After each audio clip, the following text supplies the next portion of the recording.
Hello everyone, Tmmgamer here, and today I have the pleasure of bringing you another one of my football talk videos, a series where I sit down and talk about the goings on in real life football, both in England and around the world. And today I've got a couple of interesting things I want to talk about, focusing on England and on the top four at the end of the season and who I think is going to finish there. But before I get into that, I just want to say that I can finally upload videos again. Hooray! If you guys didn't know, I think I might have posted something on Twitter, and again, opportunity to plug my Twitter account. The link is in the description as always. Check it out if you haven't already. But I have been working night shifts in the run up to Christmas, so it's about 3 weeks of night shifts, starting 7 PM, 8 PM in the evening, not finishing until 6 AM, and then coming back and going to bed before the sun comes up. Now, it's not a pleasant way to spend a couple of weeks. It's really not conducive to making videos, so again, nothing I can do about that, unfortunately. But now I'm back amongst the living. I can finally upload a few videos. And the gameplay in the background is a little bit of career mode I've been playing. Obviously, I've been coming back, playing a little bit of career mode. I've actually started one as Derby. I'm doing pretty well. Absolutely hammering the championship. So it's looking likely I'm going to get promoted. And then we'll see from there in the next season. But it's a nice gameplay in the background to have a little bit of a watch while I sit down and talk about the goings on in football. And like I touched upon a little earlier, the first one is going to be talking about England somewhat, and more specifically Charlie Austin. Now, there's been a little bit of a debate recently over whether Charlie Austin deserves to be part of the next England squad, because obviously he's been in absolutely fantastic form, and he's scored 11 goals already this season for QPR, which is absolutely phenomenal. He's the top English scorer in the Premier League, which again is a fantastic effort when you consider that QPR are not exactly setting the world alight. You know, they've lost every single game away from home. You know, they're not exactly the most brilliant team. Single-handedly turned it around against West Brom last week with a brilliant hat-trick to win the game for QPR. And there's no doubt he's in pretty fine form at the moment. So there have been people calling for him to be part of the England team.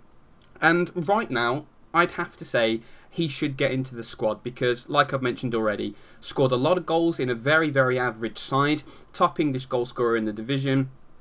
I think he's a very underrated player as well. A lot of people just see him as a pure poacher. All he can do is finish. He can't really do anything else. But I think he works the line pretty well. He's actually not too bad in the air for a small guy as well. He's not a tank. He's not a massive target man, but he's actually reasonable in the air. He can challenge quite well. He doesn't get knocked around, and he is a very, very good finisher. I don't think there's any denying that. He finds himself in the right place at the right time and can certainly finish a chance. So when you look at the rest of the strikers currently available for England, there aren't many of them in anywhere near as good form. If you look at somebody like Ricky Lambert, who has got into England squads regularly for the last couple of years, he scored 1 goal in over 500 minutes of football this season. And that's in a team like Liverpool, which, you know, they're not setting the world alight, but they are a much, much better side than QPR are. And he's been having players like Raheem Sterling and Philippe Coutinho around him and not scoring goals. And QPR, you know, they've got who? You got Bobby Zamora. Bobby Zamora is one of their best players. He's been seen as a talisman, and you know, it's like, oh, Bobby Zamora's going off now. QPR are really a weakened team because of it, and that really just shows how average QPR are when you compare them to the teams at the upper end of the Premier League. But you know, who else is really going to get in ahead of him? Daniel Sturridge is injured. I think Wayne Rooney walks into the team every single day of the week. But beyond those two, there aren't really that many super informed strikers in England. You know, the only one who is really informed is Charlie Austin. And if there was a squad picked tomorrow, I would be stunned if Charlie Austin wasn't in the team. But the problem with England squads recently, and well, for a number of years now, is that form players do not get picked. And the best example of that this season was Nathan Dyer. Nathan Dyer started the season like a house on fire. He scored 4 goals, I think, in the first 6 games, which for a winger is absolutely fantastic. And then when that England squad was announced, he didn't get in, and Andros Townsend did. Andros Townsend, a player who had spent the first month of the season injured and had made 1 sub-appearance for Spurs, got called up to the England squad. And Nathan Dyer, who started every week, played phenomenally well in a very, very good side as well. You know, Swansea, very good team. He made a big impression there, played incredibly well, didn't get in the team. And this is something I think England need to be doing more, is picking on form, because we've picked on reputation for a number of years and it hasn't worked. So when we have these players playing well, and hey, they might only be playing well for 3 or 4 months, but you know, we don't have a wealth of talent in England. You know, we can't pick and choose between 35 world-class players like some of the other nations can. So if somebody does have a couple of good weeks or good months in the Premier League, then they pretty much deserve to get in the England team. It's really that simple. And we saw that with Stuart Downing, who I thought thoroughly deserved his recall. I'm not a massive Stuart Downing fan. I thought he was totally woeful at Aston Villa.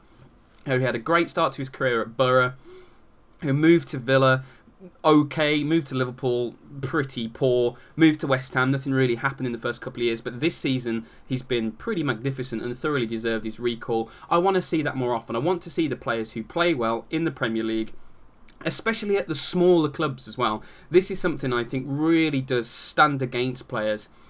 We saw this with Nathaniel Clyne. I thought Nathaniel Clyne should have been in the England starting lineup for a long, long time. He's had a great season with Southampton. He's been playing very, very well for a while, and now all of a sudden he's in the team. Everyone's talking about him as being potentially England's right back for 10 years. That's all of a sudden that massive flip on its head. But that initial selection choice, he didn't get in the team because of John Stones and Callum Chambers. They'd moved to Everton and Arsenal, in inverted commas, big clubs, and it wasn't until Southampton were absolutely tearing the Premier League up that England actually noticed Nathaniel Clyne, and this is something that I think is really holding us back. You see players like Charlie Austin do very, very well, but because he's wearing a blue and white hooped shirt and not a red shirt and playing for Manchester United or Liverpool, he probably won't get in the side. And I think this is one of the big problems with the current England setup is people are just picked on reputation. The Andros Townsend example is the best one, and for me, I think Charlie Austin should walk into that England side at the moment. Not potentially the starting lineup, I think that's a step too far, but definitely in the squad on form. But moving on now for a little bit from England, let's talk about the Premier League, and it's approaching the halfway point of the season. There's been some very, very interesting developments in the league. A lot of teams have had great starts, surprising starts as well. The first one that springs to mind immediately is West Ham, who sit 4th in the table, and just for posterity, I'm recording this on Boxing Day before all of the fixtures have been played. So something stunning might happen. Diafra Sakho might suddenly punch Sam Allardyce in the face, and the mass brawler-ups in West Ham, and 17 of their players are suspended, and you never know what's going to happen. But assuming the sun rises tomorrow, who do I think will finish in the top 4 at the end of the season? And I think the first 3 places are pretty self-explanatory, because I think Chelsea are going to win the league at an absolute canter. I love Chelsea's current team. I think it's the best team in the league by a long, long way, because they're the only team who can defend, it seems. And this has been something that really has been noticeable for a long, long time now in the Premier League, which is the decline in the standard of defending. Defending in the Premier League is absolutely atrocious at the moment. It is utterly atrocious. As a former defender, I was sitting there watching, especially Liverpool defend this season, thinking, I can defend better than that. These guys are on £60,000 a week, and they can't mark people at corners. When you stand there, and the guy you're marking's in front of you, and he's not really doing much, and they still can't get touch tight. It's so poor. So Chelsea are the only team that I look at and think, yeah, do you know what? You are a very, very good defensive side. And then in front of them, they have Nemanja Matic in front of a very solid back 4, who, he's my favourite player in the Premier League at the moment. He's an absolutely brilliant defensive midfielder. But again, he's a defensive midfielder who has the range of passing of a Michael Carrick or a Steven Gerrard. Very, very good at what he does. And in front of him, you have the most ridiculous midfield in the Premier League with Fabregas and Hazard and Oscar and Willian, and you've got Andre Schürrle, a World Cup winner, who doesn't really get a sniff. That's just how ridiculous their midfield is. And Mo Salah, one of the most exciting young wingers in world football, who has barely been seen this season. That's just the depth they have. And then up front, Diego Costa, one of the form strikers in the league. I think only Sergio Aguero comes close to him. And then you've got Didier Drogba, who can still do it. He really can. He's not going to play 38, 39 games in a season like he once could, but 15, 16 games he'll come in and do a job. And again, Loic Remy would walk into most of the Premier League teams, with the possible exception of like a Manchester United, because of their front 3 is just ridiculous. But Chelsea for me to walk the league. Second place, Manchester City again. Fantastic, phenomenal attacking lineup. Manchester City haven't been solid defensively since they won the title for the first time with that Lescott and Company partnership at the central of defence, which was absolutely fearsome. And for the life of me, I have no idea why Roberto Mancini broke that partnership up, because all of a sudden Joleon Lescott went from, second name on the team sheet pretty much behind Kompany. It was just Kompany, Lescott, bang, we'll build the team around them because they are that solid. He went from that to all of a sudden not being trusted, and you had Nastasic come in, who was very hit and miss. You had like that Stefan Savic, who was just dreadful. And when I see players like Savic play in the Premier League, it restores my faith of appearing in the Football League at some point, because he was awful. I mean, he might have potential, but when he walked into that Manchester City team ahead of Joleon Lescott, a small part of me was just like, what? What's going on here? He was utterly woeful. And they haven't really recovered since then. They've had Demichelis come in, and he had a really dodgy 6 months at the start of last season. Then all of a sudden he looked like he was going to be decent, and then he's been dropped, and this Mangala's come in, and Mangala's not really had the best start to his career, and Kompany. And that's the thing, they were relying on Vincent Kompany to pretty much carry their defence for 2.5 years. And Vincent Kompany is an unbelievable defender. But you can't rely on one player to hold your entire defence together. You have to have somebody alongside him, and that's why I think with central defensive partnerships, it's much more difficult to rotate than it is with other areas of the field. You think you can rotate attacking midfielders quite well. And if you think about the way Chelsea play with one central striker and then sort of the 3 attacking players behind him, you can take one of them out and put a new guy in, and it doesn't really disrupt the flow. But with the defence, the goalkeeper and the 2 centre-backs, they need to have a good relationship. They need to have a good understanding. They need to know when the keeper wants to come out. They need to know when the centre-back's going to take charge, and I don't think Manchester City have that understanding. Going forward, they're as good as Chelsea, but defensively, Chelsea are phenomenal. And when you have like Petr Cech on the bench, who I still think is in the top 5 goalkeepers in the world, that's just how incredibly good Chelsea are at the back. Manchester City don't really have that. Coming into 3rd position, I think this is actually relatively nailed on now. It's going to be Manchester United, and at the start of the season, it was a little bit more up in the air. I didn't really see how they were going to do. But to be fair to Louis van Gaal, he has come in and done a really, really good job. Admittedly, he's had a stupid amount of money to spend. And if David Moyes had had that much amount of money, what could he have done with it? It's one of those big ifs. He didn't really do much with the money he had, I suppose. He bought Marouane Fellaini and played him on the wing. But then Marouane Fellaini's come in under Van Gaal and been played in a much more advanced role and done very, very well. And I think this is why Van Gaal, for me, has done much better than David Moyes, because he's got the best out of his players. And David Moyes definitely didn't do that at Manchester United last season. So Van Gaal's come in. Going forward, Manchester United are utterly terrifying. Di Maria, Van Persie, Rooney, Falcao. If you pick that team on FIFA, people go, hang on, that's cheating. You can't have all of those people together. I thought Angel Di Maria has been utterly amazing this season. Unfortunately, he picked up an injury just as I got him on my fantasy team, which was absolutely typical. But he has been brilliant. Really, really good. But again, Manchester United's defence is the worst I have seen in a top 4 side in a long, long time. Tyler Blackett, just what is going on with Tyler Blackett? He is awful, and he could probably have defended that goal even worse than Ipswich managed to do. That was just utterly woeful. And for me, Blackett is the same. He just looks like a Bambi on ice. He looks like a small deer put on ice, legs everywhere, falling over. Whenever he gets the ball, you expect a mistake. And this was the same with Alan Hutton at Aston Villa. You expected him to do something bad because he was just playing so poorly. And it's the exact same thing with Manchester United's defence. When you've seen Michael Carrick play centre-back, that's when you know just how ropey your defence is. I mean, I like Michael Carrick. I think he's a very, very good player. But he is not a centre-back. He really is not a centre-back.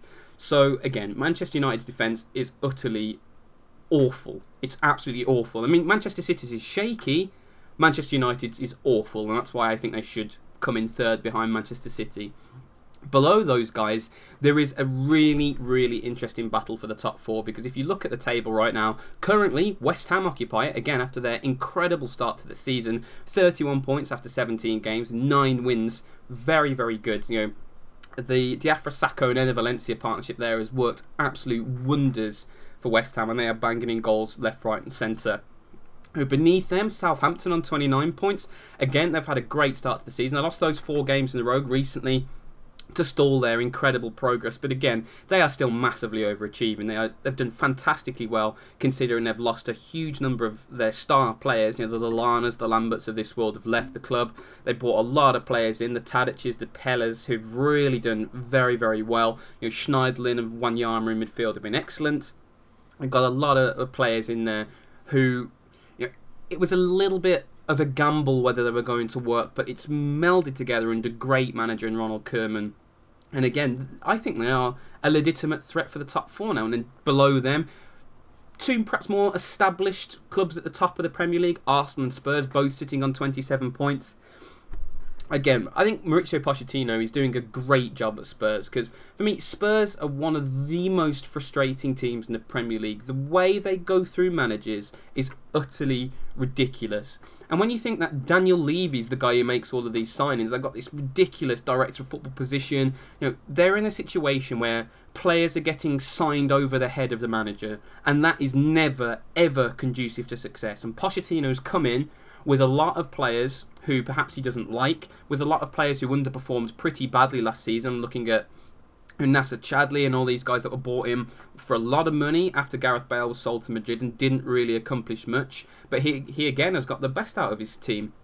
I think Eric Lamela has finally proven why somebody would spend 30 million on him. He's really shown to be a very, very talented player, and a player who I think is better than Tottenham Hotspur. No disrespect to Tottenham Hotspur, but for me, they are nowhere near a top 4 side. You know, the only reason they have a sniff for the top 4 this season is because I think below the top 2, the standard of the Premier League has really dropped off. Because a couple of years ago, the top 6 or 7 teams were very, very tight. You think Everton a couple of years ago, Liverpool obviously last season were on fire. A lot of teams have really dropped off this season. It's given teams like Southampton and Spurs an opportunity to have a real run at the top 4 when, to be honest, on paper, I don't think many people would have thought that to be possible at the start of the season. But for me, the team that will finish 4th is Arsenal, because again, I think Arsenal have the firepower that West Ham and Southampton don't. West Ham are 1 injury away from being in serious trouble. If, you know, a Sacco or a Valencia gets injured, or, you know, Andy Carroll's come back and done well, but he has been the biggest sick note since Kieran Dyer in the Premier League for a number of years now. If any of those guys get injured for any length of time, I think they will struggle, because, you know, they've scored 29 goals this season, which is ridiculous for West Ham after 17 games. If that supply of goals begins to dry up, they aren't a team who are going to keep, you know, 20 clean sheets in the season. They aren't that sort of team, so I think they'll fall down the table a little bit. Again, with Southampton, they're a couple of injuries away from being in real trouble, and we've already seen they've had a little bit of a stutter. I don't think they're going to collapse. I don't think they're going to finish 12th. Still think they'll finish in the top 8, possibly top 6.